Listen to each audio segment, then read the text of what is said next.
नमस्कार, मैं शालिनी और आप देख रहे हैं कर्म कसौटी न्यूज। आइए बढ़ते हैं आज की बड़ी खबर की ओर। कानपुर सपा विधायक अमिताभ वाजपेयी पुलिस की कर शैली से नाराज होकर फजलगंज थाने में धरने पर बैठ गए। उन्होंने इसका वीडियो भी जारी किया। वीडियो में थाने के अंदर बैठे हुए नजर आ रहे हैं। बड़ी संख्या में सफाई भी थाने में धरने पर बैठ गए हैं।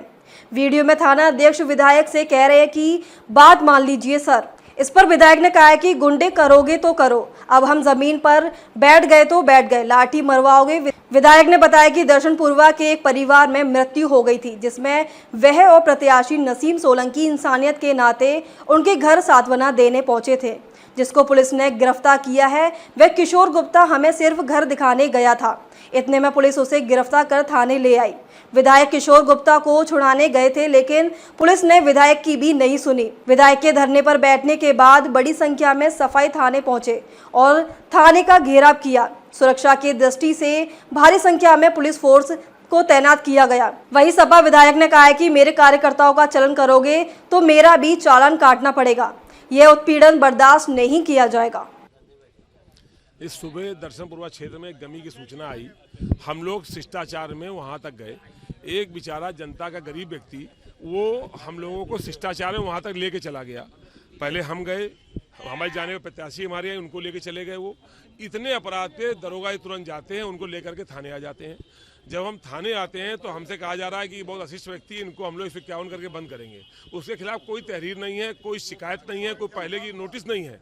लेकिन इस अपराध में कि वो हम लोगों को लेके वहाँ तक चले गए, इस अपराध में जनता के गरीब व्यक्ति को पुलिस बंद कर रही है। हम लोग पुलिस के अत्याचार के खिलाफ यहाँ पर संघर्ष कर रहे हैं। हमारी मांग है या तो उनको बगैर शर्त के छोड़ा जाए या हमको भी उसी धारा में कार्रवाई करी जाए जिस धारा में उनके ऊपर कार्रवाई करी जा रही है। लगभग 700 गठबंधन के कार्यकर्ताओं के ऊपर 107-16 कार्रवाई अब तक हो चुकी है। 50 लोगों के यहाँ केडीए की नोटिस जा चुके हैं, केस्को के नोटिस जा चुके हैं, नगर निगम नोटिस जा चुके हैं। पुलिस घर घर जाकर के धमकाने का काम कर रही है हमारे नेताओं को। वो सब लोग बर्दाश्त कर रहे थे, लेकिन हमारे सामने उठा करके ले जाएगी अगर, तो ये बर्दाश्त नहीं किया सकता।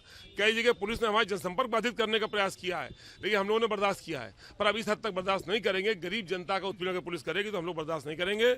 हम लोग या तो उसको भी छुड़ा के ले जाएंगे बगैर शर्त के, या हम भी गिरफ्तारी देंगे उसी धारा में।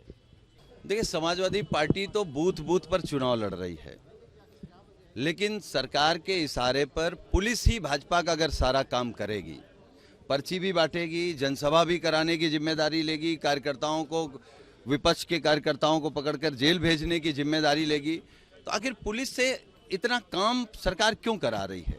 क्योंकि सरकार के पास अपने कोई काम नहीं। अब बीजेपी चुनाव नहीं लड़ रही, केडीए लड़ रहा है, नगर निगम लड़ रहा है, बिजली विभाग लड़ रहा है और सारे पुलिस के कर्मचारी और अधिकारी लड़ रहे हैं, जबकि चुनाव तो बीजेपी से होना है। तो सरकार पता नहीं क्यों ऐसा कर रही है।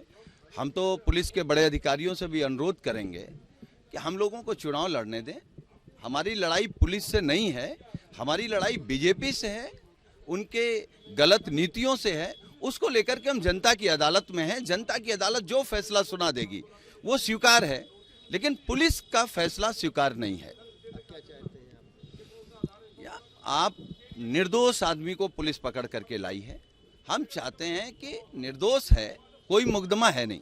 पुलिस भी बता नहीं पा रही कि किस आरोप में पकड़ के लाए हैं, क्योंकि वो हमारी प्रत्याशी दर्शनपुरवा क्षेत्र में एक गमी हो गई थी। वहां गमी में गए तो उस ओम प्रकाश गुप्ता ने केवल रास्ता बता दिया एक मानवता के नाते, तो पुलिस उसको उठा लाई। तो ये गलत है। हम लोगों की केवल ये मांग है कि वो निर्दोष है, उस पर कोई मुकदमा नहीं, पुलिस उसको छोड़ दे, हम लोग भी अपने चुनाव क्षेत्र में जाएं। जिनका शांति भंग के आरोप में चालान किया गया धारा 151 में, उसी के संबंध में माननीय विधायक श्री अमिताभ वाजपेयी जी और अन्य लोग जो है वो थाना परिसर में आए हैं। अशोक कुमार गुप्ता को भेज दिया गया है, मेडिकल और चालान उसका भेज दिया गया है। माननीय विधायक जी से वार्ता की जा रही है और जल्दी समाधान किया जाएगा। ये शांति भंग के आरोप में जो चालान किया गया है उसी के संबंध में विरोध कर रहे हैं, वार्ता की जा रही है। अब तक के लिए बस इतना ही। फिर होगी आपसे मुलाकात, तब तक के लिए नमस्कार और देखते रहिए कर्म कसौटी न्यूज।